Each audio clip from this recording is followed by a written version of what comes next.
Welcome to the Bayesian Conspiracy. I'm Inyash Brodsky. I'm Steven Zuber. I'm Jess Dickey. And today we're just talking about various miscellaneous things. I want to start this off with something that I don't want this to become a political podcast because that gets boring really quick.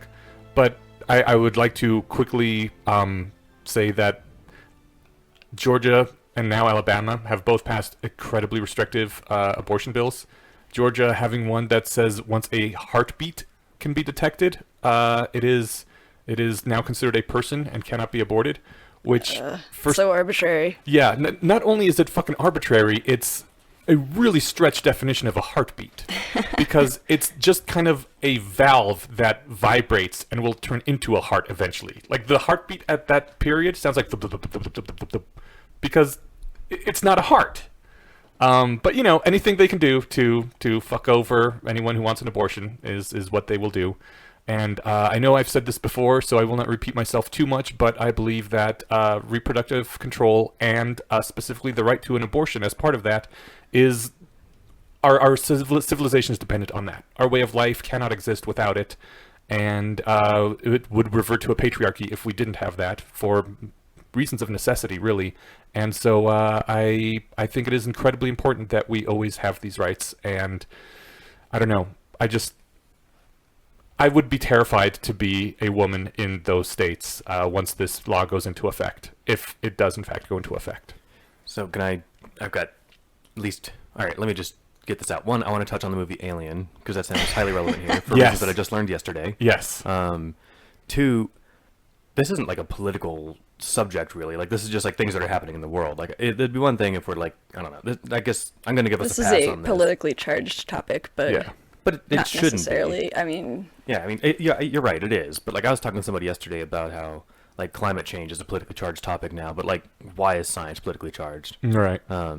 In any case, and maybe why is morality politically charged? We'll figure that, maybe we can touch on that later. But the other thing is, I don't really know the specifics of the laws that are being proposed. Like I've heard different things from different people, and I haven't looked into it myself. So what's really going on? Let's do Georgia. I don't know if you know each state or if they're the same or whatever. But are we talking like if you go try to get an abortion, you're going to be hanged for murder? Are No. you going to go to prison? Is the doctor going to go to prison? The doctor. Yeah. Okay. So I'm also curious. Not being a lawyer, this is legal at the federal level. This is not legal anywhere right now. No, excuse me. Abortion is legal at the federal level. Oh, yes. So States can pass their own laws restricting it in various ways. I feel like if it was this easy, they would have done so already. So what's going on? Well, because I'm also an idiot. So. Specifically with Roe versus Wade, it was ruled unconstitutional for states to put too strict limits on abortion. And a lot of people don't like that ruling, and right now they think that with a Republican president and the justices that have recently been installed, they might be able to get the Supreme Court to overturn Roe versus Wade. So they are intentionally passing laws that are extremely unconstitutional, is I guess the term we use when something has been ruled unconstitutional by the Supreme Court, right? They're passing laws that are in flagrant opposition violation of the Roe v. Wade ruling so that it can go back up to the Supreme Court, they're hoping, and get that overturned. Okay, that's what I was thinking. Yeah. And that was the thought process behind it, because they're not hoping that this is going to like change the country. They're hoping to get the conversation up to the Supreme Court where, yeah, we've got all the best players. They are also hoping that it'll get overturned, and so they can change their individual states to be horrific like this. Right. My understanding of just hearing about this from the outside was like, okay, their plan is to get this back up to the Supreme Court because now they can win. Yeah. So that's cool. So it is pretty political. Well, I'm okay with that, I guess. This isn't like, we're not railing on we're not trying Kavanaugh right now, which again doesn't even sound political to me, but whatever. Maybe I don't have any trouble talking political stuff. I get it's boring, it's overdone. We're not experts, and there's more entertaining and informative podcasts to talk about politics, maybe. But so yeah, whatever the ruling is, like, you can't, if you go get an abortion in Georgia, the doctor can be charged for murder. Yeah. Okay. Or I think that's a special penalty that they've put in that's not exactly the same as the murder penalty. But yes, the doctor gets charged and goes to jail. What about the mom? The mom does not. Oh, that's cool. I mean, yeah, but at least there's that. There is that, but there's still the fact that you won't be able to get an abortion because doctors don't want to go to jail. Yeah, and the other thing is that the fetal heartbeat can be detected at about 6 to 7 weeks, and That's like well before most people women know who they're are pregnant, don't even know that they're pregnant until about 6 weeks from their last period. So this is Smart. kind of just a de facto ban on abortion. Yeah. And the 6 weeks thing is a little arbitrary. It's people don't have an exact date of conception, so it's measured. The measurement of 6 weeks old is is how long it's been since the woman's last period. So I mean, it might only be 3 weeks. But yeah, for most women, it's like, I missed a period. Okay, that's weird. You wait a few days, and then you go get a test or something. So you just are barely finding out that you're even pregnant, maybe after the 6 week period. And I guess for people who live on the borders of these states, can you still drive across the state line to get an abortion there? Or is there like weird stuff with like getting procedures out of state? I don't get a lot of medicine. It's hard to say, because a lot of times if you cross state lines to commit a crime, you can still be persecuted for it. But the crime committer here is the doctor performing the procedure, right? Yeah. So if the doctor's not, I guess if the doctor doesn't go into Alabama. yeah, just on the other side of the state line, north of Colorado and Wyoming, like right across the sign from Welcome to Wyoming, there's these big tents that sell fireworks. Yeah. And they're allowed to do that. So like I'm assuming if a doctor with a Georgia license set up a tent on the other side of the state line saying free abortions or something, that would be committing a crime, maybe. I don't But know. I don't know if person it would. That traveling- would actually be hilarious if they did just like set up a whole bunch of abortion clinics all along the border. Yeah. But the downside is that Protest. from the middle of a state, like Georgia, it can be a 7-hour drive to leave the state. Yeah, so. not everyone has access to transportation. Yeah. Like this like definitely. always, it'll hurt the poor the most. Yeah, it Yeah. puts an arbitrary hardship on people to Yeah. make I mean- them like figure out that they're pregnant in time, get out of state. It's And not it's good. trying to push our country back into the dark ages. I saw a couple funny things on whatever, the kind of dark political humor that happens when every fucking week in the last 3 or 4 years. But it was an Onion headline that was like, 12-year-old doesn't think that sexually assaulted 12-year-old doesn't think that she can handle being a mom on top of all the other things going on. Yeah. It's a picture of a sad little girl. Yeah. The line was like, with all the homework that I'm doing and the gym practice, how am I Yeah. going to fit having a kid into this? Yeah, and then there was one that was like, I mean, whatever. This is just political humor, so we can leave it out. But yeah, that's weird. I don't have a lot. I mean, obviously it's fucked, and like I don't have anything to add other than like normal platitudes. Like people at work were talking about it, and they were like, "Yeah, I posted a thing on Facebook, and I was asking like, all right, well, cool. Are you now gonna like pay for better, like preschool and daycare and this and that?" And I was like, Maternity leave. "Yeah," and I was like, I Paternity think you leave. know the answer to all these questions is like no, right? Yeah. And she's like, "Yeah, but that's the point." I'm like, it doesn't seem like that adds a lot to the conversation. Like, no, they're not. This is just like, on one hand, to be uncharitable, it's like just to fuck you and keep you down because now we got the chance to do it and we hate women and stuff. Mm-hmm. On the charitable side, like if you really think like for the last whatever since Roe v. Wade, the United States has been cool with killing babies, and now like this is your chance to like help save those lives. That's the nice motivation from it, but I'm not convinced a lot of people actually believe that. It's just a I lot think of the true virtues, like- believers do. Yeah, true, I but- think a lot of people actually do. I have no idea how many true believers there actually are. There's a lot of people who say they believe stuff, but it's hard to tell the difference from the outside, right? Yeah. I think it's hard to tell the difference from the inside too. Can I add another fact? Yeah. Because I just was looking this up. So critics have pointed out that the term fetal heartbeat bill is a misnomer, inasmuch as at that stage the conceptus is still only an embryo and the heart is not yet connected to a circulatory system. Yeah. Damn scientists weighing in on things like this. Yeah. It's So yeah, it's just an arbitrary I always see these billboards that are like heartbeat in 6 weeks. And like there's a picture of a fully formed smiling baby on the Yeah. billboard and you're like, oh, a little baby with its little heartbeat. I mean, it's It- just that's really the only pushing the reason emotional they've- narrative of this is a person and you should be treated like a person instead of this is a clump of cells that's starting to form into something that may someday become a person. Every year at CSU, because it's a state school, they were allowed to bring people, like protesters were allowed to do stuff, right? Mm-hmm. So they would put up these things that were like probably 10 feet tall, with like these gigantic signs, and it would be like, "This is your baby at 8 weeks," and they're like, it's like holding this disgusting little thing from like, did you ever like see PT, that playable teaser for New Silent Hill game in the No. bathroom? It's disgusting, but it's like, so they're holding this thing that's like, I don't know, the size of like your thumb, but it looks like a tiny human.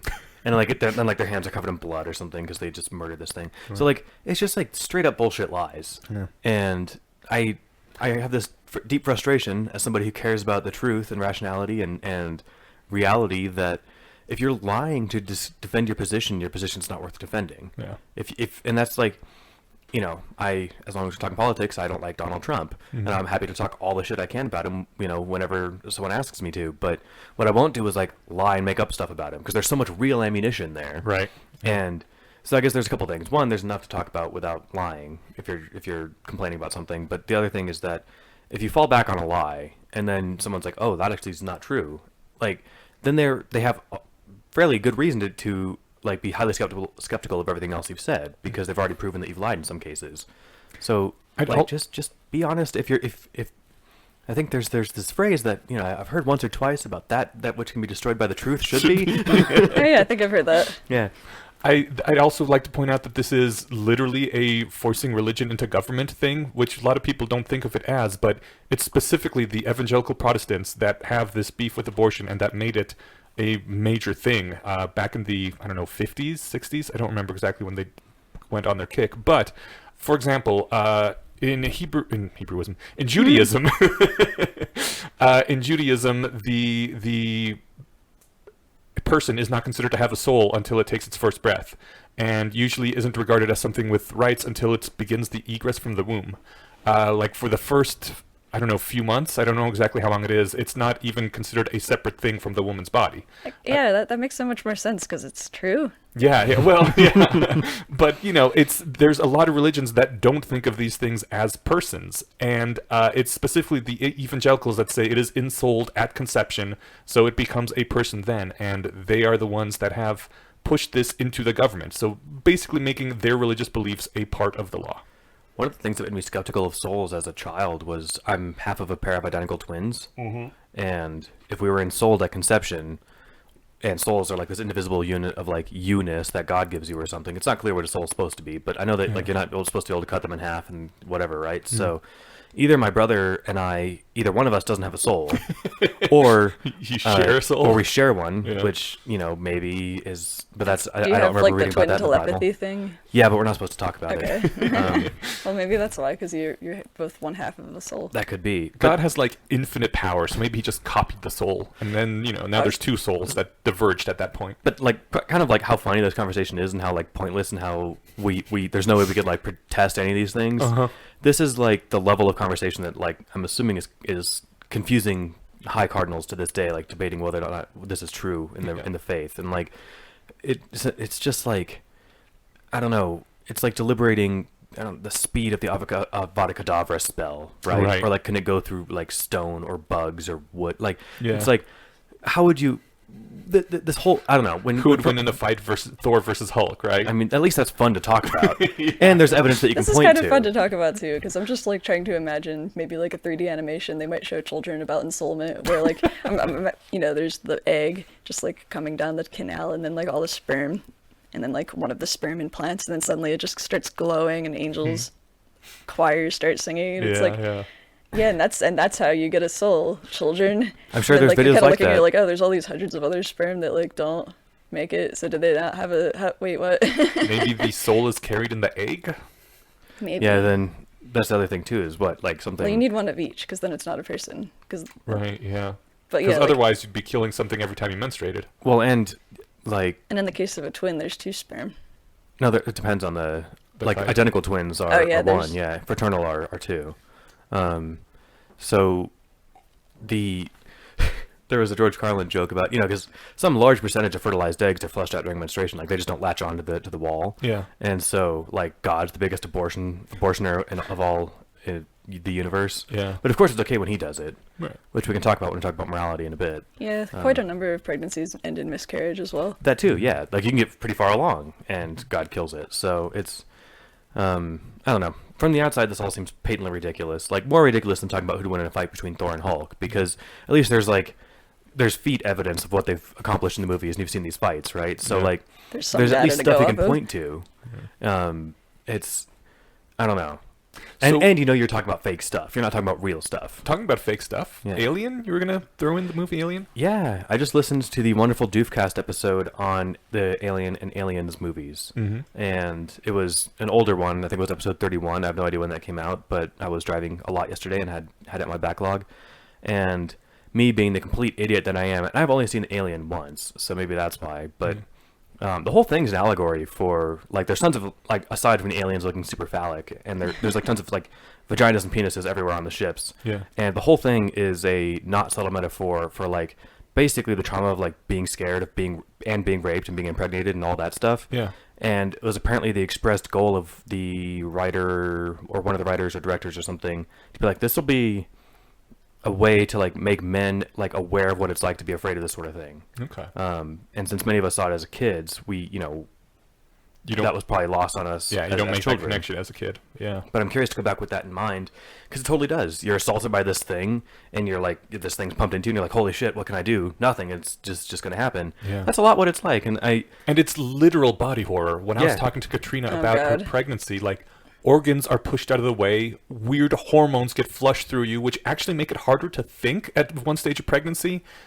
All your tendons start getting all loose, and your bone mass goes down because you're giving bones to this thing living inside you. Like, and everything about it is just this horrific thing that if you don't want it, I mean, if you do want it, I can understand. Yeah, I'm making the sacrifice. Then it's like pure magic. Like I'm giving this thing part of me to grow. Like that sounds magical if you want it. Yeah. If you don't, it's pretty horrific. It's like Alien, right? And babies rewire your brain forever too, which is really scary. Yeah. Which I've heard some people like, which is great if you're going for it. But if you're not, that's the thing. I mean, all right, there's only so much to say that isn't said 1,000 times by people who are more eloquent than me on this. But like the whole, well, they can just give it up for adoption afterwards.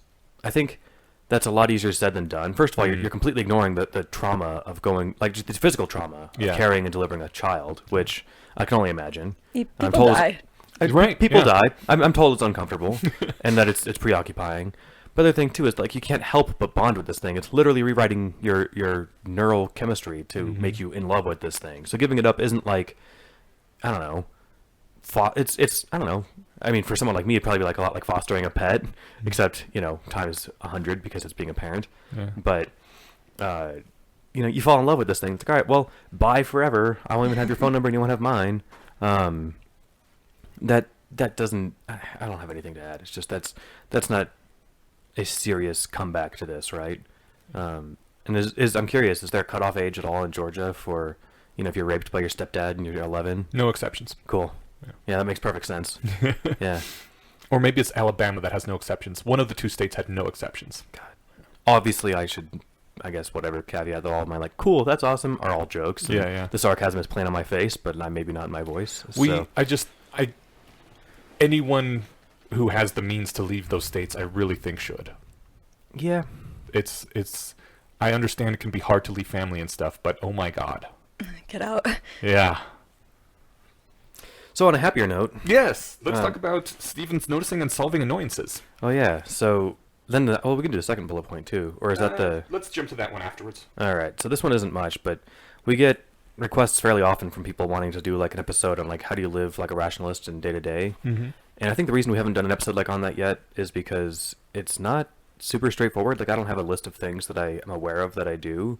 But now I'm trying to make an effort that when I notice things, I'm going to make a note and we'll try and touch on them when we can. If we get enough, we'll do a whole episode or something. I'm sure there's people... Yeah, I was going to say, I feel like I could make like 8 episodes. Good. Then, yeah, so Jess is here. We can do this. I couldn't do this on my own. But my main thing that I try to do is like just... I guess noticing problems is something that... Noticing that things are problems and that they can be solved, I think is a technique all of its own. And I mean, it's hard to think of like good examples, but like put on minor annoyances because I've had a handful of cases where like I'm $5 or $20 or 20 minutes away from solving something that I didn't even really know was super annoying. And so I try to make an effort now to be, every time that I feel like a feeling of like, God, that's annoying, I'm like, wait, hold on, what is going on? What exactly can we do about it? And a lot of these are like super background things. And so the most recent one, again, I warned you, this is super mundane. My engagement ring was too big. Okay. And I was told when I got it, they're like, no, you should have this size because you don't want it to be too tight. And one guy was like, what happens when you get married? You get complacent, you put on a little weight, and you'll grow into it. I'm like, I feel like your like advice of like get fat enough to wear this ring is really, really bad advice. so I was just like, you know what, finally, fuck it. I took it back, and they tried to charge me $40 for it. I think they forgot when I went to go pick it up, which is great. And there's this whole hubbub, but the other thing is, I don't know, this isn't a rationality technique and more of a bargaining technique, but don't just like listen to the people if you feel like they're not being reasonable, you can argue. They wanted me to give my ring up, and it might be a week, it might be a month before I could get the new one back. Well, we should. And I'm like, no, I like wearing it. I want to keep it until you get me the new one. We're like, well, then we have to call in and ask the provider, because whatever. I'm like, all right, fine, but like, I don't see where the risk is. Like, you're gonna get this back either way, and if I like destroy this before the other one gets here, then you guys just get to keep it. You're not out any money in any case. So like, I'm not trying to be an asshole here, but whatever. So anyway, it fits now, and now I know like this is what it feels like to wear a ring that fits. I can close my fingers all the way and it doesn't hurt. It stays on straight. It doesn't fall off in the shower, and like, again, super small. But I noticed the second I put this on that like, oh, there was a lot of like background anxiety. The other one was going to fall off and break or something, and it was like immediately comforting. Cool. So I was 20 minutes of effort. Well, I guess if you take the drive to and from the place twice, but I was very little effort away from taking off a good deal, like a noticeable background level of stress. Mm-hmm. But again, that's a super boring example. Real examples can be things like, I don't know, my desk chair is uncomfortable. Like, and you just notice, like, I'm not comfortable. Maybe you're a $20 purchase from Amazon away from buying a back pad for that, which I've tried to do this week, buy 2 or 3 of those. Yeah. I mean, again, these aren't good examples, but the general thing of like notice problems, and anytime I'm annoyed at something now, I'm like, what is that? Okay, can I identify and fix this? Yeah. And the answer is almost, or at least often, yes. Or you can decide it's not that big of a problem, but at least you notice the annoyance, right? Yeah. So that's my little thing. Rock on. Yeah, I like that. One of the things that I often do, well, not often do, but I like the when applying rationality to real life, doing the thing where instead of just when you notice a problem, using the skills you have, researching how to solve it instead. Like the example I got was that actors are always, when something happens, they come out and they give their opinion. They're like, we should change this and this, and everyone's like, God, shut up, actors. No one cares about your opinion. Or more dangerously, everyone's like, oh my God, we believe you. Right. Thanks for warning us about vaccines, Jim Carrey. Yeah. Jim Carrey's wife. He was in it for a while. Oh, was he? Yeah. Okay. But in any case, Jenny McCarthy, that's what it was. That's right. I couldn't remember her name. In any case, yeah. they have this platform, and so like, well, these are the tools that I have, so I'm going to use them. Whereas a much better approach is researching what is the problem, how can it be fixed, how have similar problems been fixed in the past, and then going about doing those things, learning those skills, gaining those resources, whatever you need to fix the problem.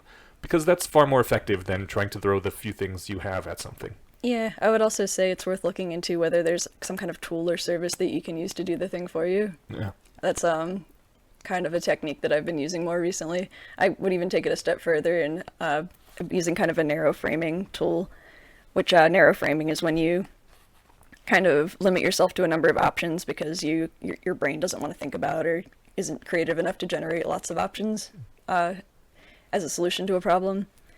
So I like to think about cheating. Like if there was some way to cheat at this, like what would that be? Like, and I'm just kind of like doing a little thought exercise about like what are some really sneaky like bullshit ways that I could cheat and achieve this thing. And sometimes you end up coming up with a good idea, or at least you it helps you like kind of kickstart the idea of like, oh, okay, well, this is a reasonable way to maybe go about this. Or also like, hey, this actually like seems like it's not really worth my time to try to solve. Yeah. But I like, for example, hiring a virtual assistant to do the thing. I like I'm not a psychopath. I think this is just because I read Methods of Rationality, but one of the things I do to kind of get those intuitions going is like occasionally I'll have a problem like with a person or like surrounding a person, not even like with the person themselves. And my brain will be like, if they were dead, this wouldn't be a problem. And I'm like, okay, cool. Thanks for thinking outside the box. We're going to move on to like other solutions. But like, at least then, like, I guess it's not helpful for like that to be like your only outside the box point, but it's nice to be able to like think outside of like the space of like usual ways to solve the problem, or like ways that, if you Google online, like how do you deal with a stressful whatever, and they'll be like, oh, be more stoic, or ask them whatever. It's like, if those solutions aren't working, then, think of other things that don't involve murder. But the murder example is because it's like, okay, that's definitely outside the box of advice people would give you, right? So murder usually causes a lot more problems than it solves too. Totally. You had an update on Matt Freeman spamming micro-intentions? Oh yeah, Matt Freeman, friend of the show and better rationalist than me.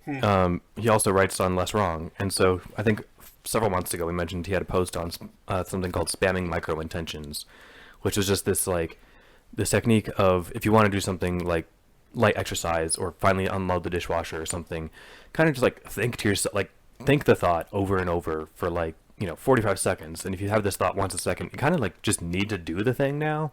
So I was talking with him about this a few months ago, and I meant to bring this up, but it was at the bottom of the notes, not at the top. So I finally found it again. That I told him that like, the way that I've been doing this now, that I've done the micro-intention thing, is that the second I start spamming the micro-intention, I just do it. Like the second I decide to do the spamming thing, I just do it anyway, because I know it's going to work. And he's like, yeah, that's what I do too. I think that's like just the faster version, the next level of the technique. So That's awesome. yeah, that's out there. Yeah, I think he publishes on Less Wrong under Mordina Mail as well. So, but we'll find the spamming micro-intentions post and put it in the notes. So read his other stuff. It's really interesting. Cool. Yeah, Matt's very good, very articulate. I like a lot of his stuff that I've read or heard on his podcast. I'm always like, oh man, that's like a thought that I had in the back of my mind and wasn't able to like articulate it. And he just said the perfect like version of the thing that I've been wanting to exist. Yeah, he's great at that. And then Scott, his co-host, is really good at that with TV and movies, maybe other stuff, but I don't hear him talk about that. So that reminds me, you guys finally saw Endgame, which we don't have to talk about, but now you guys can listen to the episode that I was on of their podcast. I did.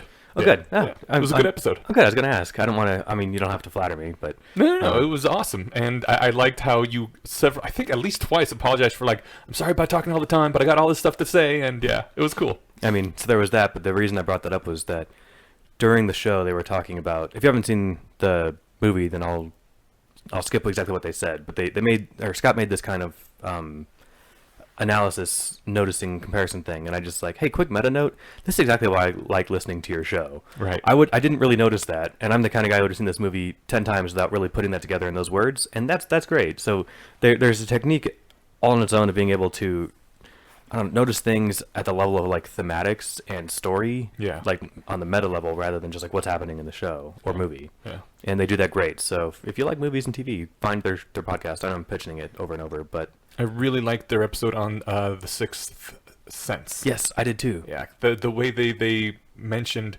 how the camera is used and how that reinforces the story. I was like, oh, like I don't really notice camera work, I guess, when I'm watching, and so that didn't occur to me. But like the whole going back and forth between the two characters to create distance, never putting them in the same frame at the same time, I was like, neat. Yeah. Yeah. It seems like Yeah. M. Night used to be a genius, and now I'm loving that they're doing a series on it, because I'm wondering how they're going to handle like The Happening and Avatar: The Last Airbender. Oh God, are they doing Avatar: The Last Airbender too? They're going to have to if they're doing M. Night. Okay. They better. Well, I thought there was something along the lines they're only doing things that like he wrote and directed or something. Oh. I don't know. Maybe they're doing Airbender movie as well. That's going to be so interesting because they're one of the things I really like about their show is they're always so positive about everything they talk about. They try to pick out good things. I'm sure they'll find good stuff. Well, Scott, like he says, he is sick of being called a M. Night Shyamalan apologist because he doesn't think there's anything that he's apologizing for. But he also hasn't seen Avatar. So, Thankfully, I haven't either. oh, it was. Yet I've heard have. I mean, it's just a bummer because there's there's a lot to work with if you like the source material, and source like, material's awesome. I mean, he like pronounces characters' names wrong. What? Like it's Ong in the movie, not Aang. Weird. And it's like and How that's hard sort is of just- that? I mean, so it's clearly intentional for some weird reason that Okay. I'm not enough of a movie analysis person to articulate. I think what happens is like M. Night wants to like be more of like himself rather than just like a good, well-received director. He like wants to like weird shit like David Lynch or something, or but like from a different direction because David Yeah. Lynch is his own flavor, special magic version of weird. So, Yeah. Anyway, we're not a movie podcast. Okay. Oh, right. So this is something that David spoke to us about. He was on our episode, not on our episode, on our podcast, I think a dozen episodes ago, talking about rationalist magic. Yeah. Yeah. I was talking with him a bit earlier on Facebook, and he pointed out that a philosopher would describe the idea of calling yourself a witch or a wizard a technology of the self. Because by changing the way you view yourself and in the way you act, you start setting off different social signals. Like, now that I think of myself as a wizard in this situation, I'm going to act differently, and people will also treat you differently because just the subconscious feeling of the subconscious signals that you send out, in your body language and your posture and what you're doing, make a difference, and people react differently to you. And I saw almost immediately thereafter someone sharing on Facebook. God, I hate that I use Facebook, but yeah, I do. Sharing this thing, hot adulting tip: making a responsibility sona and roleplay them when you have chores to do, which is awesome and ties back into the whole roles thing. People really take up roles very easily and can do them. Yeah, like we usually unconsciously apply roles to ourselves, and that can be limiting, but there is some power in being able to pick out from a bunch of roles, such as neurotypical Karen. Yes. The reply to that is, this is neurotypical Karen, and she enjoys having good sleep hygiene and returning phone calls. And then someone else replied, I find that if I'm wearing real adult business clothes, my work sona can do things like call people and check my inbox. Whereas Pajama Helen mostly wants to shovel hamburgers into her face and set things on fire. So, yeah. I like it. I call, like, just doing adult stuff, I just call it adulting. Yeah. Like, I've got adulting to do this afternoon, so, you know, I'm going to be busy. I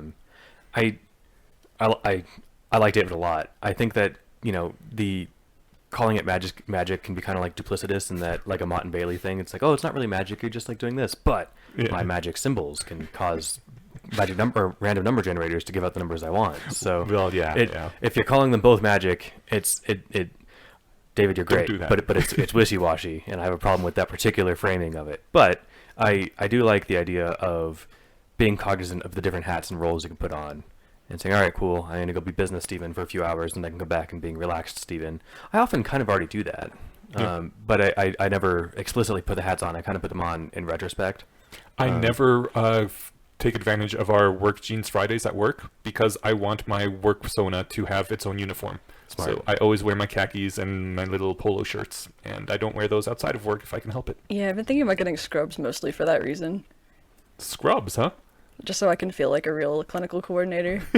Like they said when I got hired, they're like, yeah, either, you know, business casual is fine, scrubs are fine. And I was just like, okay, cool, I'm not buying scrubs. I already have business casual clothes. And now, like, my coworkers keep wearing scrubs, and I keep looking at them, and I'm like, they have so many pockets. They have an elastic waist. They're like nurse pajamas.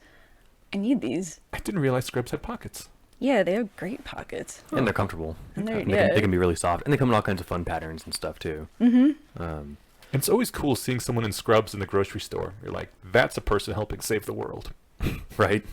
You know, I'm walking back a bit on my putting on different hats. I'm more or less trying to force all my hats to fit at the same time. Like, I play mostly the same person all the time. And, like, I notice it different, especially, like, visiting my family is, like, a bit different, but I'm more just, like, aware now that I'm not changing who I am when I'm around them, rather than, like, aware that I'm changing who I am. So I don't know, maybe I'm doing it wrong, or maybe I'm just doing it different. But there's still a difference. Like, I do talk differently to my boss than I do to my fiance or something. But that's not playing a different role. That's just me being the person I'm supposed to be in the situations. Which I know that's what it sounds like, but it's not. I had, I guess, a social sona, if we could call it that. Like, the person I would be when I was being social with people or going to parties or just meeting for dinner, you know? And I loved it, and it was a lot of fun. And then, you know, I've kind of given that up because I've been into the depression thing lately, and it's just not as much fun, like, being social and going to parties and stuff when I'm not doing that. So I'm doing those things less, too.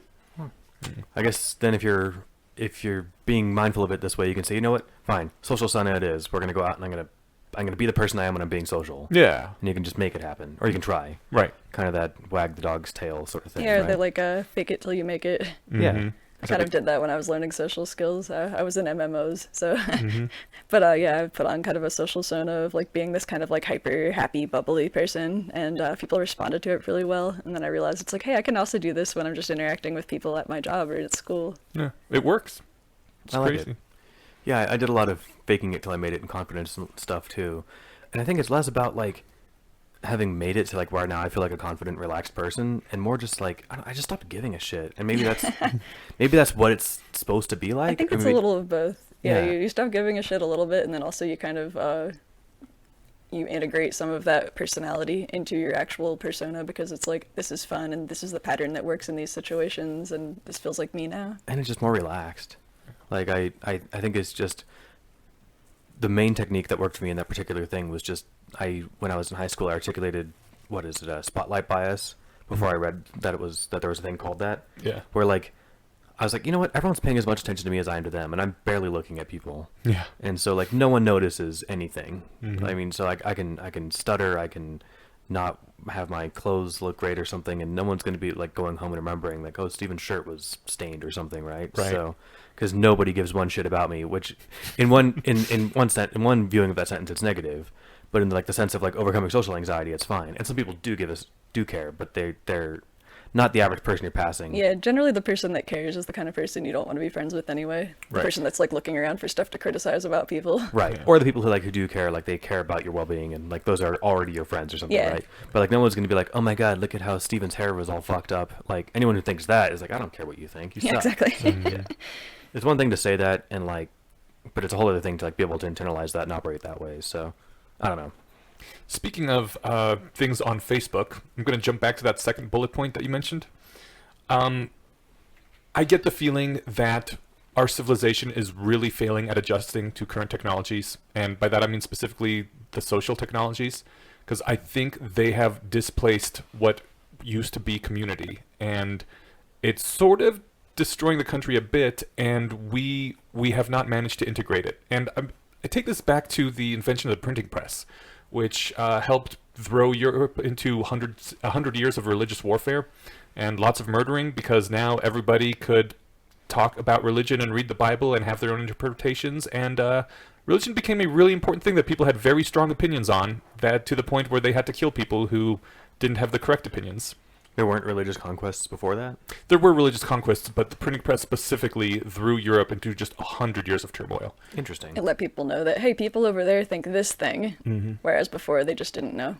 And I mean, that's one of the specific root causes of liberalism, where everyone decided, you know what, this warfare thing sucks. We are simply going to say other people are allowed to be wrong about religion and not involve it in politics at all. You can have your religion, we will keep ours, we won't talk about it, we won't let laws be influenced by religion. I mean, one of the big things was religion was part of the laws, which oftentimes people have a problem with laws that are contrary to their religion ruling them. Anyways, the Europe eventually managed, after all this time, to find a answer in civilization to the problem of the printing press. And I don't think we in the West have found an answer to the problem of our societies being, our communities being crumbling away and replaced by this outlet where you only get attention when you are really outraged, and you get your people pay attention to you and compliment you and see that you are doing good things for the community only when you're specifically attacking someone else. Because you have to post on your timeline, this person did this terrible thing, and that is your contribution to the group, right? And so things keep spiraling worse and worse, and we get today's outrage culture. And I think maybe a civilization out there, maybe China, maybe somewhere in Europe, I don't know where, someone is going to figure out a way to deal with social technology and not have the only way that you can contribute to your community being attacking someone else. But I get the feeling it's not going to be us, and we will not be the future of humanity. By us, I mean specifically U.S. United Western States, culture. yeah. Yeah, I don't know. I'm a little bit less pessimistic about that, because I think we have already, and I don't mean we, the United States, necessarily, but I like some of the trends that I'm seeing towards trying to moderate forums, comment boxes, where there's like better filters. There's, I don't know, like the Reddit system of being able to up or down vote things. Kind of being used in more platforms, cracking down on fake news.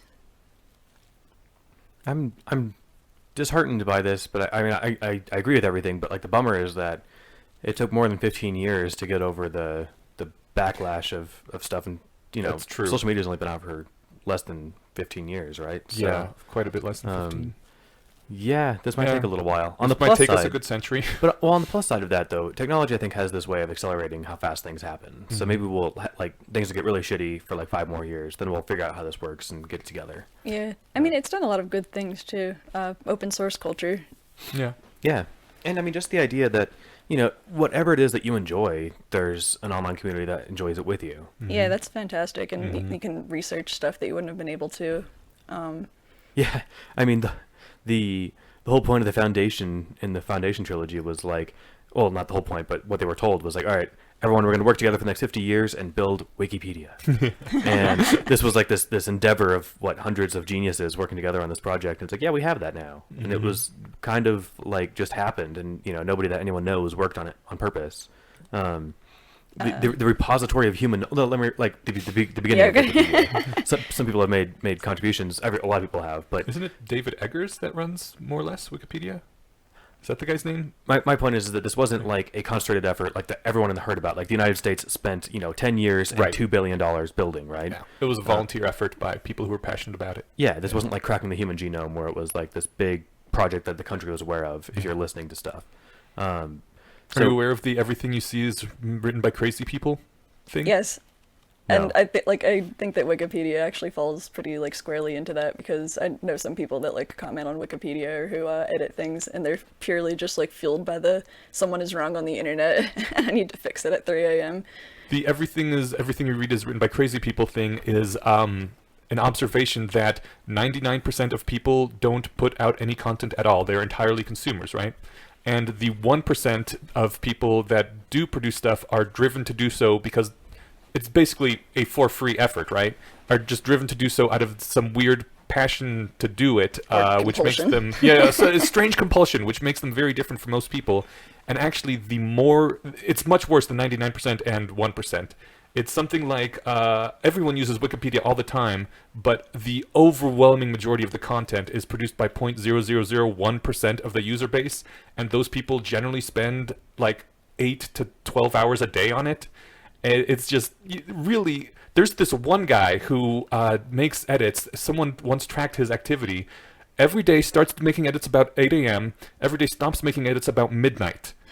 That's 7 days a week. That's his entire life. No one knows how he makes money. Maybe a trust fund. Maybe he has to live in someone's basement because he can't get a job because he's maniacally focused on this. I would let that guy move into my basement. Right? I would feed him. But a lot of content is done by these really crazy people, and the majority of what you read, that's why the name of the post is, and everything you read is written by crazy people. I've definitely heard that. It also sounds like something that would have been covered by Saturday Morning Breakfast Cereal or XKCD too. But that aside, like if I want to just like look up something about Ada Lovelace, like I don't have to go to the library and find a book that may or may not be written by some idiot, and I can just find a fairly well curtailed biography of Ada Lovelace's life and her contributions to computer science or something, right? Yeah. So You can read all sorts of things, how she affected the world going forward. You can read contrary opinions to people who are like, well, maybe there were these other people that did. Yeah, And yeah, it's the controversial lot. section. It Yep. has all the citations at the end. Yeah, Mhm. it's fantastic. Yeah. And there's accusations that place like Wikipedia has like a liberal slant or something, which I think Stephen Colbert put it best when he Yes. said that reality has a liberal slant. But if you're turned off by that, then Wikipedia is not for you. But just I guess that's one of the benefits of being connected that way through the internet. And Yeah. again, the community of Less Wrong would have been really hard to get out of California if it wasn't for the internet, right? Yeah. It would just be Eliezer talking at coffee shops, and like the few people that like didn't like leave the room when he got up there and started pontificating. It would be like the Paris in community. the 1900s, just one guy with a cigarette and his coffee, duck into the coffee shop. I picture more like somebody just like standing on a stump and shouting. That'd be the American version. Yeah. So Setting up revivalist tents. All right, at the very bottom, you have Shuffling Feet, Whistling Vivaldi. yeah, you guys can let me know if we want to touch this or not. I think I know what you're about to say, but yeah, let's do it. Because Whistling Vivaldi, I think this was something that Rachel told me about when I was talking to her about this thing that made me think of it. I'm trying to think of how to go about this. I read it several years ago. I don't know where I read it. Somewhere on the internet. I don't know if it was a forum I was following or a post on Facebook or something.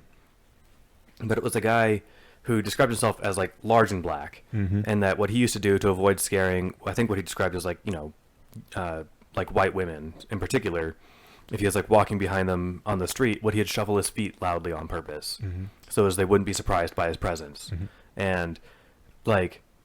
Because he was like, well, people are spooked by me. I should, try and do something to make them less uncomfortable. Yeah. Which sounds nice, Yeah. whatever.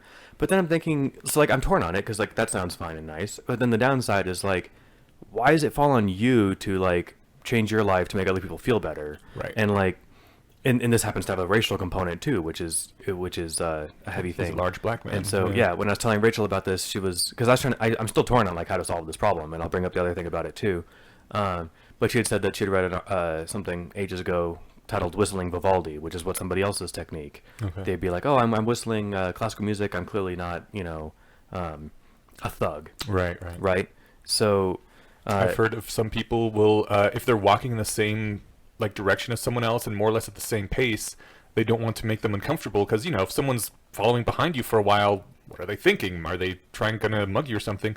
They'll pull out their cell phone and start fake talking into it, because then, the person in front of you, like, okay, he's distracted by something else. He's obviously not casing me, trying to figure out when he's gonna mug me. He's not just gonna drop the phone and jump me. So Right. yeah, people around you feel safer when you're on the phone and distracted. And even that's, if you're not actually talking to anyone. and my technique is I pull out my phone and I'm looking at it and I'm doing stuff. Even if like, usually this is at night if I'm worried about startling somebody, or, there's a few minutes, I walk, I don't know, maybe 3/4 of a mile a day getting to and from work. And so, if I'm behind somebody or something like that, I'll bring up my phone. So like, I'm on this, I'm not paying attention to them.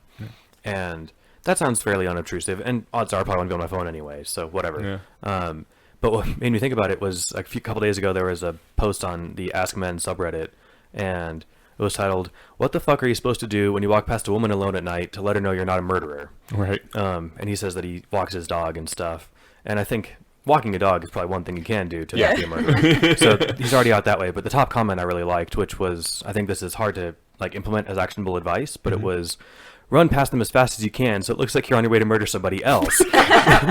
Then they know they're off the hook. Nice. And the guy replies, "Should I do it clothed or unclothed?" It's like, you should have clothes but not be wearing them. Just tucked over your arm, like a knife in your other arm. Right. In regard to that question, I was thinking, when Stephen, you said, why does it fall on the one person to like be the one who comforts the person who's scared? I feel like maybe definitely there is a kind of like a male-female thing or a racial component, which is shitty.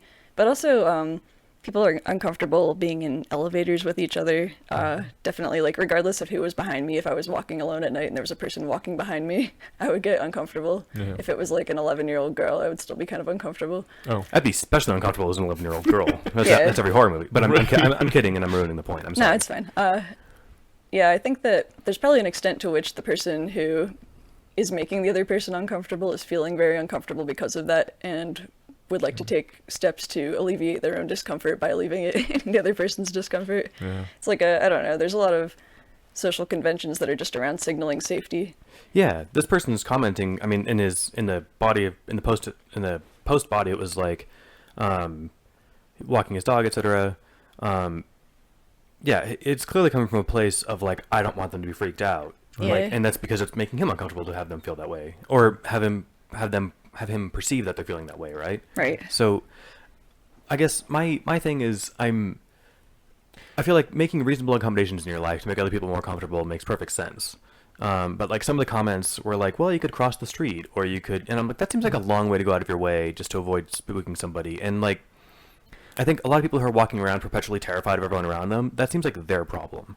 No, and like, I it think- sucks because like they have something going on, but like if you can't walk to and from, the grocery store or like the bus stop or whatever without being terrified of all the people near you, that's like your thing that you have to deal with.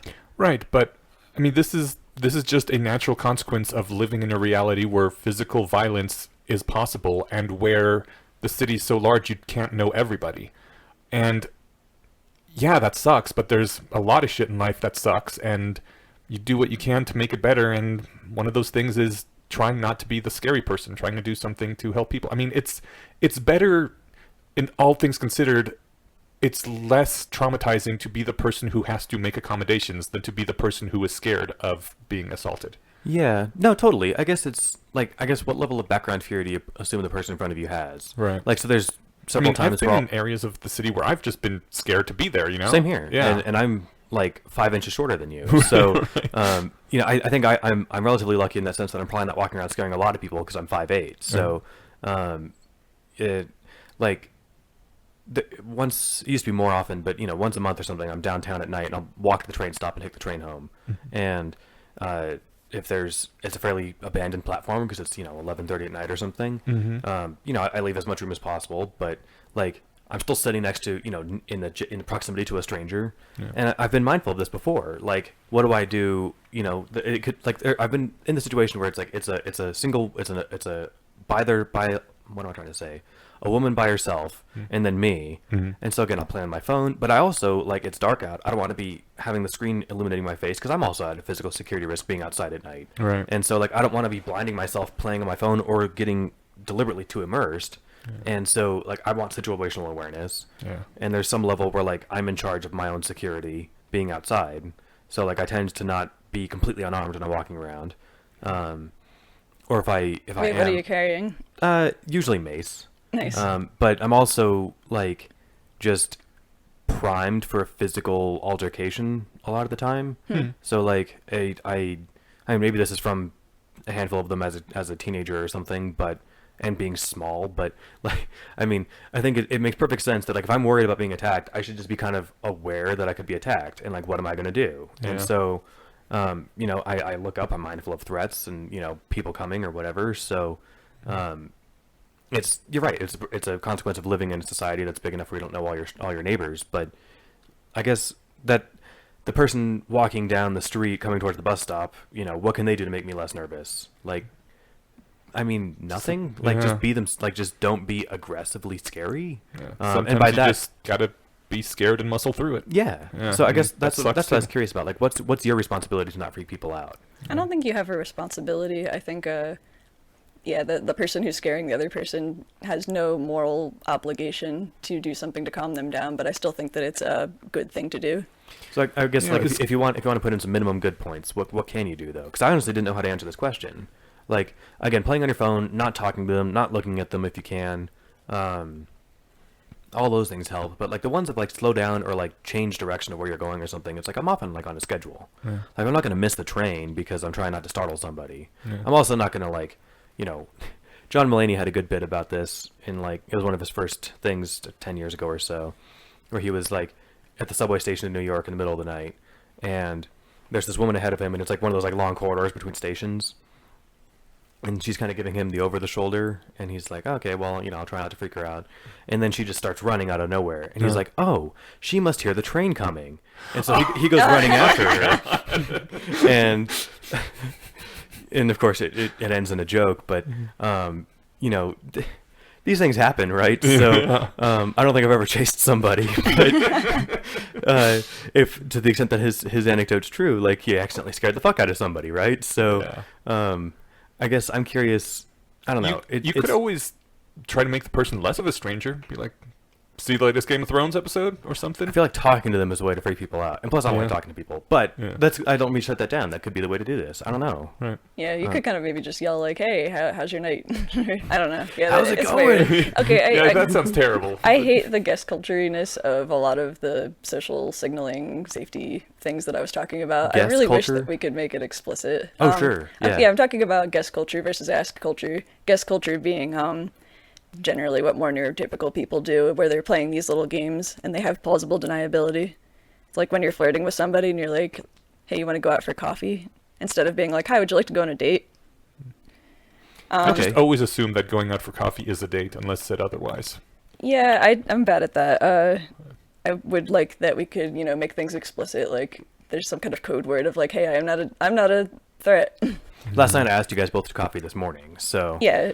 The problem with the problem with saying I'm not a threat is that it's easy to say, so anyone can say it, even people who are a threat. Right. Yeah, it's a drag. Like, and in fact, that's how his joke ends, is because like John Mulaney, he's like in his 20s. I think now he's in his 30s, but he looks like a child. He looks like a tall teenager. Okay. And so he's like, like when he realized that he's freaking her out, like he's like, what can I do? I can't like just run up and grab her and be like, don't worry, I'm not gonna rape you, I'm a little boy. Like, so that's not the way to handle the situation. And you're right, like anyone can say that, right? And frankly, if I were to go up to somebody at the train station, they're like 10 feet away, I'd be like, I'm not gonna attack you. like that's something that would definitely be said by somebody who's about to attack them, right? Yeah, So yeah. Unless there was I don't know. it would take a very different kind of society. Society had like already talked about and prearranged this stuff. I don't know. Yeah, you're right though. I feel like the societal level that this conversation's happening on isn't anywhere near that point yet. Yeah. Right. And also, you could just fake the signal. Exactly. Yeah, it's weird. So what would be something that would be hard to fake? Yeah, I got nothing. I don't know. If you're a guy and you're worried about freaking out a girl, you could always like start talking about your boyfriend or something. That at the very least would It could disarm allay them. But, allay some concerns about sexual assault. But if you're Ted Bundy, you'd say that shit anyway, right? Just to get them to lower their guard so you can Well, attack them. yeah. I don't know. Like that's the thing. If you're the Also, most that's paranoid lying. person, Yeah, that is lying. that is lying. Yes. But if you're the most paranoid person out there and you're terrified, I guess I was just curious because some of the replies were from people. You know, I don't want to scroll down too far, but one of them was great. If you're walking your dog, talk to your dog. It's a nice way to do it. No. And then, of course, bonus points if you don't have a dog and you're just talking to your dog like and it's not even there. Oh yeah, that's not weird. Begin crowd walking towards her to show you're just a goofy character with no ill intent.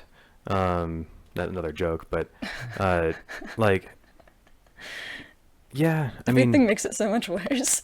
yeah, exactly. Some of these are, but If like, any of our listeners have suggestions, we're totally up for hearing them. it's more like I don't really. I'm yeah, that's true too. I'm more just like the question itself and how much one should how much effort one should put forward to avoid, you know, in any situation, just to like make people more comfortable or less afraid. Like how much background fury you're supposed to assume from somebody, and how much like should you go out of your way? You should. It's a But- nice thing to do. But how much? Yeah. Like if I don't typically wear a hood, but if it's raining and I have a jacket with a hood, I'll put it up. Right. But walking, you know, at night with a hood, it can be spooky. So like if it's raining and I've got my hood up, I take my hood off and let my head get wet to like make somebody more comfortable. That's kind of a big sacrifice for me. I have a love-hate relationship with hoods because they really make you warmer, but they also cut off all like your peripheral vision, so you Right. can't see things from the sides. But Right. I prefer hats. I mean, whatever it is, it's just like, you know, this isn't really a problem I face a lot. Again, I very rarely am in a situation where I'm worried about making people uncomfortable. Yeah. Because I do most of my traveling during daylight hours in crowds. So it's more just like kind of philosophically, I don't know how to handle situations like this, and it was just something that was on my mind a couple days ago. So I guess fake talking into your phone would probably help. that seems kind of like lying, though. Yeah. Well, I could call somebody. You can call your mom more often. That's what That's you can do, true. Steven. Yeah. Hey, there we go. solve two problems at once. Hey, what are you doing? Nothing. Just don't want to freak this person out, so I'm calling you, Mom. How's it going? Yeah, I don't know. Awesome. If anyone scary but looking was around, is there something you would prefer they do that might make things easier? My problem is that I tend not to notice like things like height, Yeah. or I don't know. I was actually, maybe this is a bit of a tangent, but I was kind of thinking about the way that I'm really bad at noticing this sort of thing. There's this unspoken social rule where if you take a seat somewhere, or if someone else is sitting somewhere, you're supposed to sit like kind of across the room from them. And then like the next person to sit down is supposed to kind of divide the distance between the two people until you only sit next to each other if all the seats that are not like 1 seat away from people are filled up. Yeah. Like when I was in college, I would just sit in the same seat every day. And like what I was going for was, okay, I kind of want to be like up close to the front, but not exactly at the front, and a little bit off to the side. So maybe like the second row with like 3 seats in, that would just be the seat I would sit in every day. And if somebody was sitting like next to it, I would just go over and sit right next to them because I was like, that's my seat. And people get kind of freaked out when you're like, they've broken this rule. Like, why are they sitting next to me? All these seats are open. Right. I had the same kind of situation that I liked doing too. Because for a lot of people, you have like you're not just there to attend; you're there because you have like an optimal learning environment. And I had similar goals when sitting at places. I can't remember what I did if the room was like if it was nearly empty and the person was next to my seat or something. I don't remember running into that situation too much, but You still leave a buffer seat in movie theaters if you can? I've gotten less about that actually. Okay. It depends. Like my favorite seats in the movie theaters, the ones right behind the section with the bars where you can put your feet up. Yeah, those are the Unless best the seats ones. recline, then Yeah. it doesn't really matter. But if the person is, you know, if there's no room to leave a buffer seat and still have the bar, I'll just sit next to a person. Okay. I've even done it in relatively empty movie theaters, which I sort of now maybe feel awkward about. I don't know. But the version that I've run into as far as like leave the buffer is you use the edge urinal in the men's room when you go in. You don't walk into an empty room and use the middle urinal. Right. If there's 3. Yeah. And if somebody comes in and there's 3 and you're on the right one and they take the middle one, they're a psychopath, right? So Yes. you leave a buffer urinal unless you absolutely can't. Mm-hmm. So maybe that's the minimum level someone should take in the men's room to not make people I uncomfortable. wonder if there's a similar rule around like stalls in women's rooms, because I always just go in the first stall because that's the one no one uses. Because it's closest to the door? Yeah, Huh. Seems most convenient. yeah, but now I wonder if I'm breaking some other social rule that I didn't know about. Whoops. I always use the Probably. handicap stall. Because it's the biggest. Because it's the biggest, yeah. I used to do that, and then I was using a stall once, and a handicapped person came in and really needed it. I was like, I am an asshole. Yeah, that's what I always worry about happening, so I don't do that. Yeah. Like, what if a handicapped person comes and now I'm taking their spot? That's a fair concern. I think for me, I mean, so far I haven't run into the situation. Yeah. It's different at work because I know everyone on our floor, and none of them need to use the handicap stall. Right. So in that case, I always go for that one. Yeah. When I'm at work. Yeah. Yeah, in public, it must be. I mean, it depends. Like for me, as far as like a handicap stall, my only thing to keep in mind is that it's handicap accessible. It's not handicap reserved. Right. So like the like a parking spot is reserved, and if you take a parking spot and you don't need it, you're an asshole. Mm-hmm. The stall in the bathroom is meant to be accessible to a wheelchair. It's not meant to be reserved for people in wheelchairs only. Right. So if you are using it, you're not an asshole. Someone with a wheelchair is waiting to use it. Yeah. Right. At least I'm not. Right. It's up to the person to decide if they're an asshole, but I don't feel bad. All right, so we had more rationality stuff to talk about, right? Yeah. Yeah. The first post we're going to talk about is Your Rationality is My Business. Does anyone want to jump into this, or should I take it? I'll read the things. All right. So, if someone else chooses to buy lottery tickets, who am I to disagree? Or, what business is it of mine if someone else chooses to believe what is pleasant rather than what is true? I believe that it is right and proper for me as a human being to have an interest in the future, and what human civilization becomes in the future. One of those interests is the human pursuit of truth, which is strengthened slowly over the generations. I wish to strengthen that pursuit further in this generation. I have an interjection there to make. We talked once a couple years ago about Clifford's The Ethics of Belief. Mm-hmm. And that was about, I think that had the analogy of like the boat captain, is my ship seaworthy and stuff. And there's a couple points to that essay / thought experiment, but one of them is like there's no such thing really as a personal belief. Your beliefs, to the extent that, I mean, you can have personal beliefs that are very, like preferences or something, but that's not really a belief. But, if you have this kind of like quiet personal belief, like, my car's sound to drive on or something, right? Yeah. But like you don't care to validate that, it's your fault if it breaks on the road in a way that you could have prevented if you just kicked your tires first, right? Mm-hmm. I was wondering if we were going to get a car metaphor, or a car analogy. The original thing is a sea captain, but not a lot of us have practiced captaining ships. It's true. So, yeah, I don't know. So we'll finish the bullet points and the point of the post, but I agree. I think that this is... It does seem like an interesting diversion from liberalism, the idea that, you can believe your thing and I'll believe mine and we won't fight over it. But, I do think it's a good thing to be able to help people to be better. I mean, that's why we have education, and we encourage people to get educated, and in some cases make laws that you have to be. Yeah. Well, that's really important for the entire civilization. Apropos not fight people over it, there's an important distinction. Let's argue against bad ideas, but not set their bearers on fire. Yes. Right? Yeah. So it's to me, be charitable, be nice, don't be an asshole, whatever, don't scream at people. But saying someone's got a bad idea isn't the same as saying you're a bad person for having it and now I'm going to kill you. Yeah, or now I'm going to kick you out of the group, or now we're going to whatever, fight. Yeah. The difference is between making it a personal attack, like, yeah, your idea is bad is different than you are bad. Yeah. And it's kind of the other person's fault if they interpret somebody who's saying your idea is bad as you are bad. I agree. And that's partly, I think, a norm that a lot of people have to get out of. And it's hard to do, even with me, with, maybe something personal or, politically charged or something, right? Yeah, it's a hard skill to learn, but, I mean, like, when I was in art school, we had to go through critique, and that was basically, we were taught how to receive critique. Same thing with writing classes. It seems like something that they should teach in school pretty early on. I totally There's agree. a lot of things that I would like, social skills. I'm blanking on other things. I don't know. Instead of teaching the same 250 years of U.S. history over and over for 10 years, they could like sub out one of those years for like, here's how to have, all the like, I don't think there were philosophy classes at my high school, but I mean, Critical thinking there were classes. critical thinking classes. Those were all electives. Mm-hmm. All of the things that were tangential to like how to like optimize your way to think. Those are all things that you don't have to learn in school. Yeah, that which was is the other thing I was fucking thinking nutty. of. Like, you should learn how to learn in school. Yeah. Right. Like, why don't they teach you about spaced repetition and I don't know. That's frustrating. Yeah. It's because I think the answer that someone like Kaplan or Hansen might give is because that's not the point. Yeah. The point is to teach you to be a good little soldier and sit in your desk and shut up and do what you're told. Then you'll be a good You'll be a good cubicle monkey. So Yeah. a good little cog in the machine. That's right.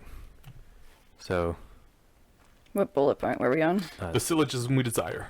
The syllogism we desire to avoid runs, I think Susie said a bad thing. Therefore, Susie should be set on fire. Some try to avoid the syllogism by labeling it improper to think that Susie has said a bad thing. No one should judge anyone, ever. Anyone who judges is committing a terrible sin and should be publicly pilloried for it. a pillory is that cool thing where you put your head and arms in the wood stock. Oh, Yeah. cool. That's a pillory? I think so. Okay. As I thought for a pillory was the one where they like tie you to a post and flog you. Maybe that's different though. I think it's pillory is the can thing look it because up. there's a Fallout mod or extension that let you build those for settlers and stuff. And Oh, so if you really hated Preston Garvey, you could put him in the pillory. you're right. That's the thing. Yeah. Awesome. Yeah, we just looked it up. Well, teaching you stuff, listeners. As for myself, I deny therefore. My syllogism runs, I think Susie said something wrong, therefore I will argue against what she said, but I will not set her on fire, or try to stop her from talking by violence or regulation.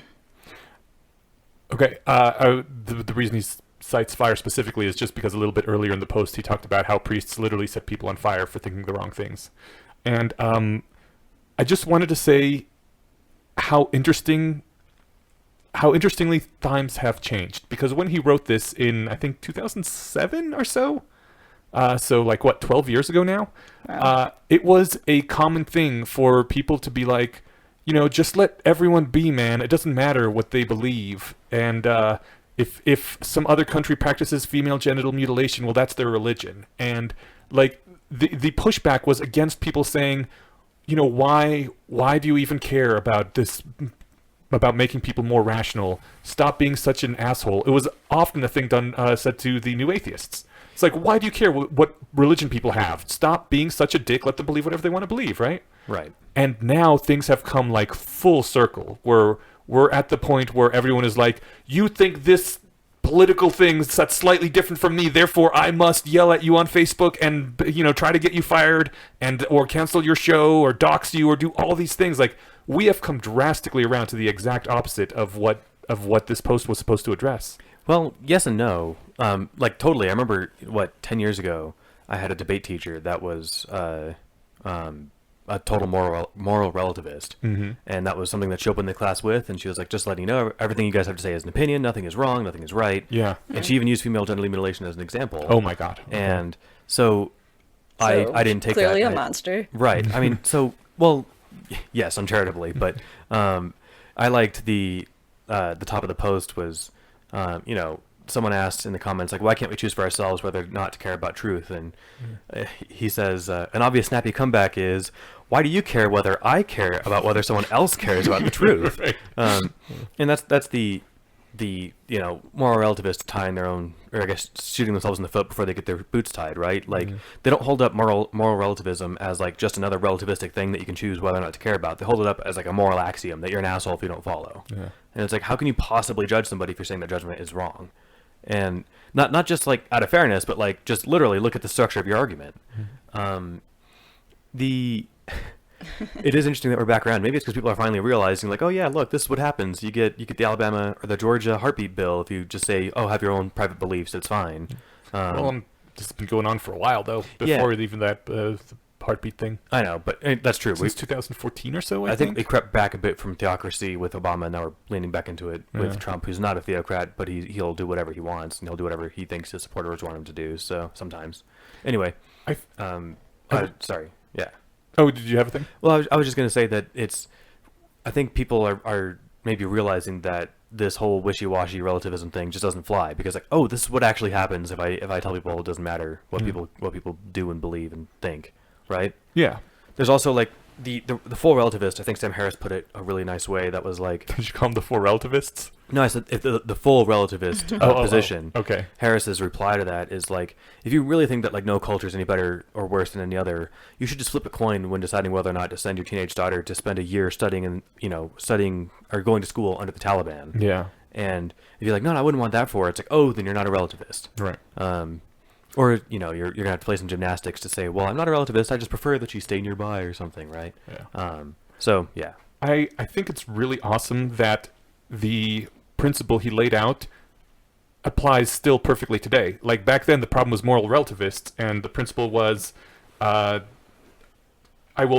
think you said something wrong, therefore I will argue against you, not set you on fire, or stop you stop you from talking with violence or regulation. And nowadays we have the exact opposite problem, where instead of having moral relativism everywhere, we have people, calling for punching others in the streets and doxing people and doing other terrible things. And the advice is still, if you think someone's wrong, you argue against them. You will not set them on fire or try to stop them from talking by violence or regulation or something. It's a good principle if it works in either extreme. Agreed. Yeah. Yeah, it's kind of interesting that now we have the violence and regulation. Yeah. Well, I'm thinking more of emotional violence. Right. Okay, and the counterintuitive idea underlying science is that factual disagreements should be fought out with experiments in mathematics, not violence and edicts. This incredible notion can be extended beyond science to a fair fight for the whole future. You should have to win by convincing people, and should not be allowed to burn them. This is one of the principles of rationality to which I have pledged my allegiance. Fuck it. I like it. And I that is good insight. That the advice, I mean, it's super obvious advice to anybody who, I guess, cares about the truth or good discussion. But like, don't hit the person you're arguing with. Like, make sense whether or not you're arguing against people who are for that or against it, right? Yeah. So, yeah. So speaking of loose tangent, feeling stuff. We had a whole episode on feeling rationally. I think in the first 10. I think we did. Yeah. So now we got to the post itself. Yeah. Now we're coming back to it. So there's the popular belief that rationality a popular belief about rationality is that rationality opposes all emotion. When people think of emotion and rationality, they are opposed. I suspect that they're really thinking of System 1 and System 2, which is fast perceptual judgments versus slow deliberative judgments. I think we get that less now, but that may just be the people that I hang out with. I'm assuming people who are less versed in nerd culture and or rationality in general probably still think of people who are rational like Spock or something. I still run into some people who kind of, I don't know, will be like, oh, you're getting really emotional about this thing, and that's bad. Oh, okay.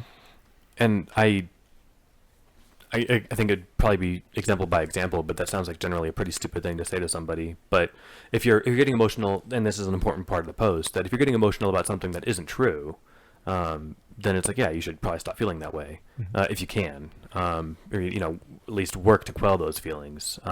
He uses an absurd example of like, believing a goblin's tying your shoes, but like a bad dream or just like a negative intrusive thought that you have.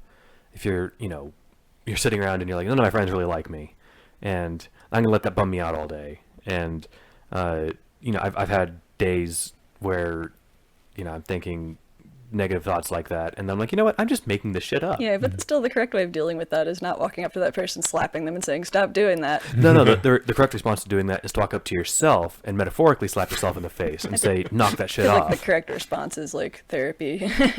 Yeah. And it's gonna take a long time to work on it. So like, it's not like, I don't know. I guess that's the thing that bums me out about people who kind of are like, well, emotions are bad. We can't bring emotions into this. It's like, well, sometimes emotions are the problem, and you have to solve them with emotions. Yeah. And also, like, emotions aren't bad. Right.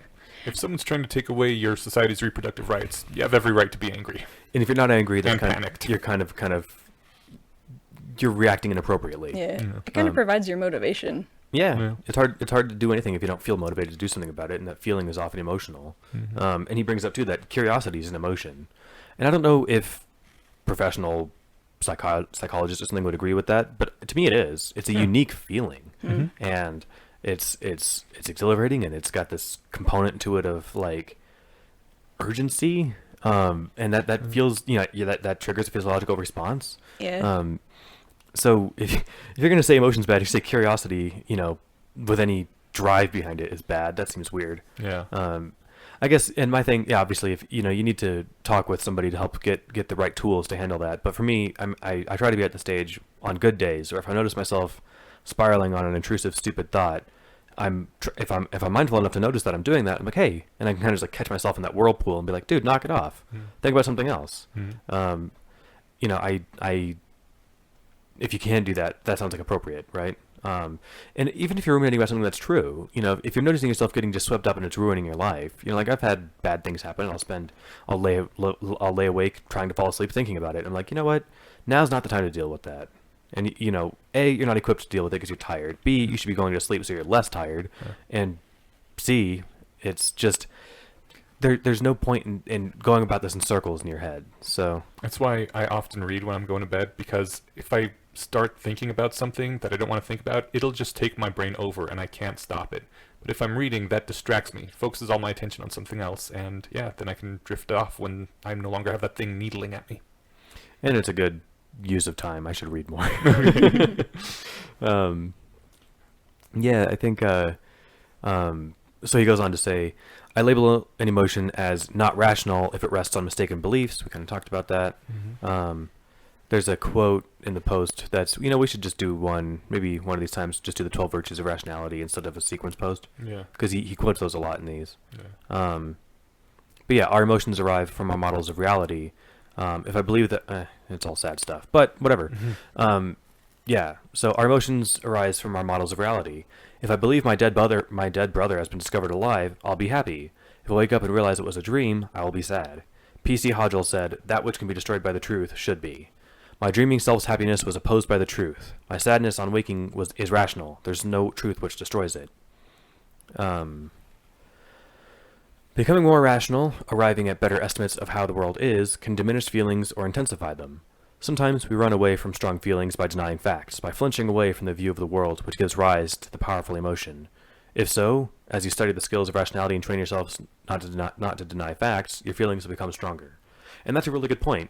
I don't know, imagine somebody ignoring signs of a medical problem. And they're just like, I'm not going to use these words, but I'm in denial. I'm going to ignore that. I'm going to just, it doesn't hurt, whatever. A lot of people do that. I've done that. Yeah, and I think the reason how that I stopped doing that was, I guess, A, having resources to try and do something about it, but B, it was just like, you know what, ignoring it isn't going to make it's just because it's scary. You're facing it, and it's not worth getting into. But I had a concern that I might have had cancer. Oh. I mean, whatever. This went on for like 10 years. And I was like, I'm probably not dead yet. So I'm not dead yet, so I probably don't. But let's just get this looked at.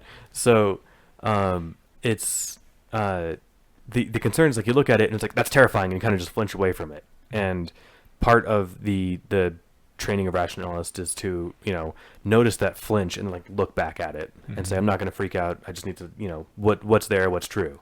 And then only through examining it, maybe getting a medical examination, maybe just through introspection or whatever, can you decide, okay, this is actually a problem, or it's actually not, and I can stop worrying, right? Yeah. But the concern of like looking into it and that it becomes an actual problem if you identify it, like now you've actually got to deal with it. But the thing is, this was true either way, right? This was going to be a problem whether or not you discovered it early through flinching into the darkness and looking at it or not. Yeah. And if it were cancer, it would be so much better to discover it early. Yes. And then also, if it wasn't cancer, it would have been better to discover that early, because then you wouldn't have been freaking out about it for 10 years. Totally. Yeah. So he goes on to say, ever since I adopted the rule of that which can be destroyed by the truth should be, I've also come to realize that, quote, that which the truth nourishes should thrive, unquote. Love it. Huh? I love it. Me too. When something good happens, I'm happy. And there's no confusion in my mind whether it's rational or not for me to be happy. Yeah. So I like that a lot. And I think, there's there's still some, I don't know, understandable confusions about like how elated can you be, and even me, like I tend to not to feel emotions that strongly, and I wish I felt them more strongly, but I do. I don't have any hang-ups. I never ask myself, at least out loud in my head, like, should I be feeling happy about this?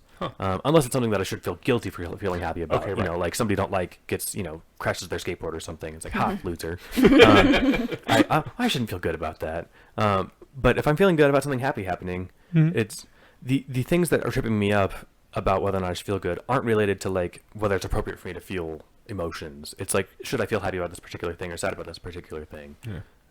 But it's not like, are emotions good or bad? I'm past that, which is good. Yeah. So to the extent that I can have an emotional range, I let myself have it. So Yeah.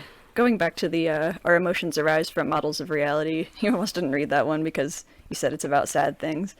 I have a couple of friends who died when they were really young, and I never got to deal with the emotions around that because everybody else would flinch away from it.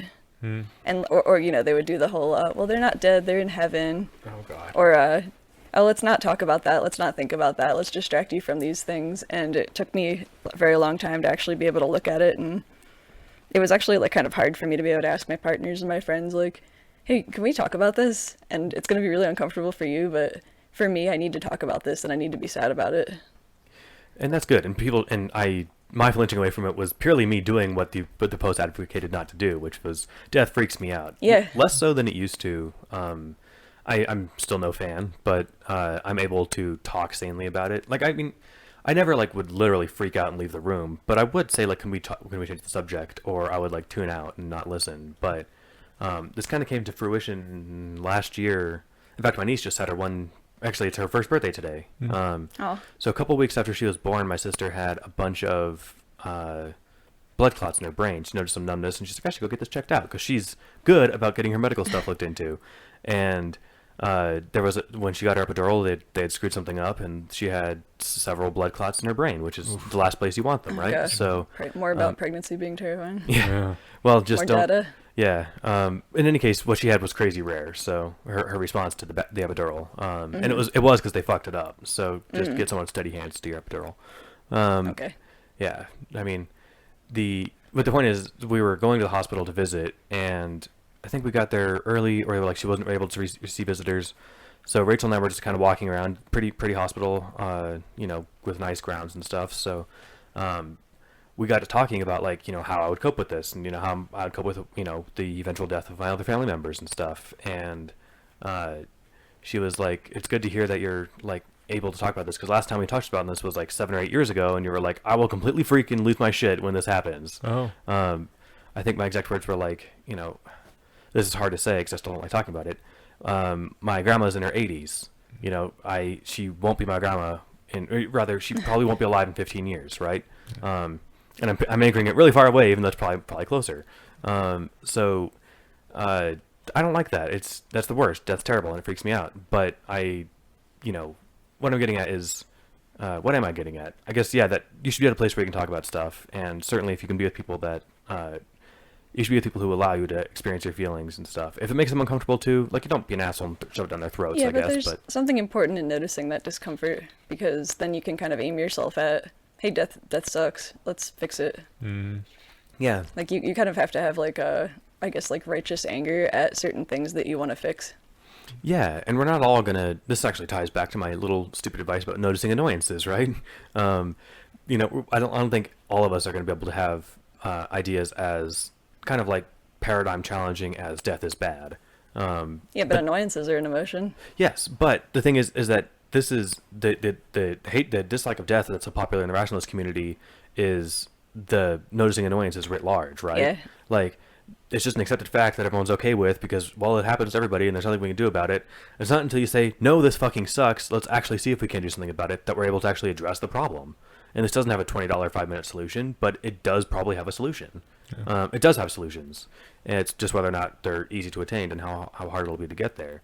But until you're willing to, like, notice, A, that it's a problem, and then B, be motivated by, anger or fear or whatever to actually solve it, it's going to just stay a problem. So, yeah.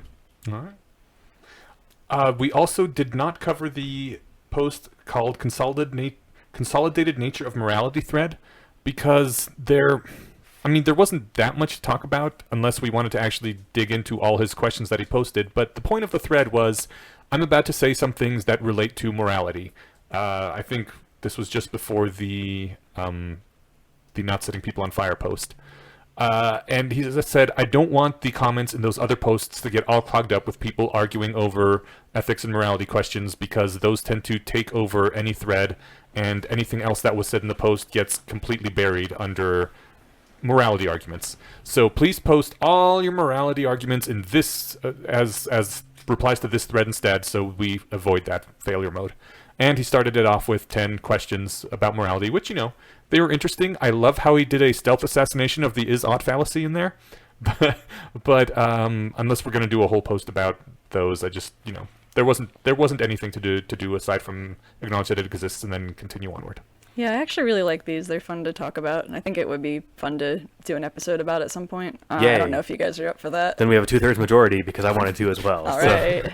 Why didn't you guys say this when I asked about it in Signal? Maybe because I didn't read it until this morning. You sons of bitches. I'm sorry. But also, I mean, there's 10 good questions here. This will be a long discussion. Okay. But yeah, it's mainly just some things he asks you to consider, to ponder about the nature of morality, and mainly, I think, to hopefully stop some questions in their tracks. Mm-hmm. Like to avoid, and I think he says this, reinventing the wheel. Like, let's not start from bedrock on all of these. We can at least call some of the questions by saying, like if your question is, again, is-ought distinction, which we really should talk about this more at length. I think this is a fun post. We'll talk about it. Okay. Let's put that on the back burner. Alrighty. Yay. Our posts for next time are universal fire, universal law, and think like reality. So we'll cover that next. Cool. We can cover this video game thing next time because it's already 3 o'clock. And maybe just like a really 1 or 2 quick feedbacks. Before we do feedback, we should thank our listener, or our supporter. Yeah. And then I do have a quick feedback that I think was in the subreddit or maybe an email, but I didn't. We'll get there. So, who gets to thank this week's patron? It's either, I think you did it last time, so it's either my turn or Jess's turn. Go ahead, because I can't navigate the document. Okay. Well, this week we would like to thank our patron, James Lohner, for helping keep the show going, for helping making us feel appreciated and loved, and you're great. Thank you to everyone, and thank you specifically this week to James. Yeah, thanks, James. And this Thanks, is actually, James. and this should be something that we really should have put at the top years ago, or a year ago when we set up Patreon. But if you don't want to be thanked, if you have a preferred pronunciation of your name or something, because when you go to Patreon, when you support somebody, it gives them whatever name you use to the Patreon. So, and that is public. If you go to our page, you can see our list of patrons. But if you don't want it on the air or something, just say so. And if you're like, you know what, call me this or something, that'd be great. If you have a preference. So, and we'll be sure to honor that. Yeah, actually, I wonder about, how podcasts, I'm thinking particularly Adventure Zone, do like a Jumbotron. It might be kind of cool if you donate to the Patreon and you had something you want us to say. Yeah, that's doable. Yeah, totally. We could try that. I never know what to say when it comes to the thank the patron part, so I think that would be a little bit more fun. Because I'm always like, hey, thanks. They could do like the Jeopardy guy, shout out cool. a happy birthday to their niece or something. Yeah. Or make us say something goofy. All right, Steven, you had a feedback. Yeah, we had a post on Reddit from Simula Crumpet, which I like the name because I was thinking of Ashley Birch. This is a tangent, but whatever. She's a voice actress for video games, and she does other stuff. Mm-hmm. But she did Tiny Tina in Borderlands, and all she ate was crumpets. Okay. Because my brother, when I saw him yesterday, he was playing Horizon Zero Dawn, which Ashley Birch does the voice for the main character, which I didn't know at all until I saw the credits at the end of the game. Because I've only ever heard her do like her goofy childish voice in both her web series Hey Ash, What You Playing, and as Tiny Tina. Mm-hmm. So the fact that she could play like an adult with range blew my mind. So anyway, good name, Simula Crumpet. So, frivolous question. If you make it to the transhuman future, what form would you take? Oh, I love this question. Oh man, what form wouldn't I take? I had it, since I already answered this, I think, in the subreddit, I've got a quick answer ready. I think Do it. My first thing was, I probably would start, something very close to my physical body that I have now, with minus some of the bullshit that it has. But, the short story Utopia Lol that you directed me towards a couple years ago, they do everything from, floor tiles to birds to whatever other random shit, right? Yeah. So Tolkien-esque elves. yeah, that might be something worth trying. I mean, but yeah, first things, it also depends. Is this like a VR environment, or is this meat space where we just have different bodies? It's the transhuman future, man. You can do whatever. Well, whichever one we're in, I think would curtail this a bit, because maybe commissioning a robot body that was more like a bird would be a lot more work than it would be just to go to the save menu in the virtual reality and change that way, right? So Yeah. Regardless of whether it's more work, I'd still do it. all right. So my answer is I'm boring. I'd start small and then think about what I want to do from there. But I'm curious to hear what you guys have to say. Yeah, I want one that flies and one that swims and one that is a quadruped. I don't know. I'd like, I don't know, want to be like a transformer that shifts. Or, if it's in a VR environment, be able to just switch it up whenever I feel like it. Be able to kind of like morph as you go. First thing I would do is go be a woman for a while, because I think that would be really interesting, and I really want to see what sex is like as a woman, because, yeah, I don't know. It just seems so different. And from this end anyway, I'm like, wow, that's really, I want to try that. That looks really cool. And also just a completely different sensation, right? So I would start with that. I would like to see what it's like to be treated as a woman by society as well, because, people are treated differently. You could do that now. It's not very reversible. No, and also, yeah, it would be very, very hard for me to pull off. I'm 5'2". I have, this. You're 6'2". Sorry, I was gonna 6'2". say, I'm 5'2". Yeah, sorry. I'm 6. It would be very hard for me to pull it off. But then after that, I think my final form I would settle on something furry with a tail with like ears. Aw. Like I want to be like some kind of foxy creature like Robin Hood or something. Because oh my god, that'd be the best. I would live my entire life like that and be happy forever. So you're a furry. I don't know what the definition of furry is. I don't like. I love furries. There's nothing wrong with that. Okay, I mean, I don't have a bodysuit or anything, and I don't know. No, I'm not, because I can't be a anthropomorphic animal. I'm stuck in this body, so no, I'm not a furry. Every now and then I put on a tail when I go out dancing, because it's really fun to shake a tail on the dance floor. It's something cool to work with. But if I could be a furry person, animal thing, then I would. We're low on time, but your thing of becoming a woman for a while. I was at a barbecue with a handful of rationalists last weekend, and one of the things that happened to come up was like, I guess, it was like gender stuff, like where are you at on that sort of thing. And since I don't really have one, we're gonna talk about this at length at some point. But I don't. My impression is anyway that I don't really feel like I have anything there, but. And I think if I could take a pill that would make me a woman, I'd probably take it. Yeah. That's called being non-binary. That's fine. My understanding is there's like 26 letters in this acronym in this what do you call it? Quilt bag, LGBTQA plus. Yeah. There's so the full Wikipedia list has like 26 or 7 of those, and frankly I feel like you're dividing it too small. But I'll learn more about that later. But the yes, as far as that being an option now, it technically is. I could spend years and a fortune making this happen, and that. Frankly, I don't care enough to do it that way, right? It's not something I'm dying to do, so I'm not really in it. But the other thing too that I talked about, taking a pill to switch, would be it would be annoying to explain to my family and stuff. So if there's a way to kind of Twilight Zone-esque rewrite history, where all the memories just changed but all mine stayed, that could be something to do. But why would it be that bad to explain to your family? If it was literally just an easy convenience thing like swapping your car, I'd be like, hey, Mom, yeah, I'm woman now, gonna try this out for a few months. Yeah, I guess you're right. If this is something that everyone had, I kind of pictured a genie coming to me with a pill. Oh, and, okay. This wasn't, available at, the doctor's office. Yeah, if that was a thing, that'd be all over it. Yeah. Certainly if it was reversible, people would be doing it all the time. Yeah. So, and then it would be really hard to keep track of criminals and stuff, because you'd just take a Polyjuice potion, go commit a crime, and then change back. But, right. Oh man, this is a fun premise for a sci-fi story. Yeah. But I mean, at this point, we're in the transhuman future, so anyone could switch on the little microcam that was floating in the air at that time and see who it was that did it. Yeah, track totally. them backwards. So, anyway, yeah. What I'm getting at though is if I thought to put more effort into that answer, I would have thought something like that as well. But, I guess it depends on where we're at. I didn't really know how to interpret the question, because the transhuman future, since there isn't just one. And are we talking again like full robots? Are we just talking like make whatever augmentations you want, like swap out organs and You or can be maybe an grow energy grow being. new bodies that are all fully organic or something? I mean, because if we all looked like Iron Man, I feel like it wouldn't like make that much be that much different. But then of course we'd be so far transhuman at that point that we would be barely recognizable as we'd have human ancestors. We wouldn't be human ourselves, right? Right. So, yeah, something to toss around there. Yeah. I think I'm out of stuff, and I think we're out of time. So, Yeah, So you wanna call it? I gotta get going here in a few minutes. all right. Oh, one quick feedback that I wanted to get to as well while it's still fresh. Ravenous Badgers and a subreddit says, to clear up the basketball analogy, it was a problem we had last time. A layup is a simple shot where you relatively lightly throw the ball against the backboard and let it fall in the net. An alley-oop is the play where someone throws the ball towards the net for someone else to grab and dunk it. So, yeah.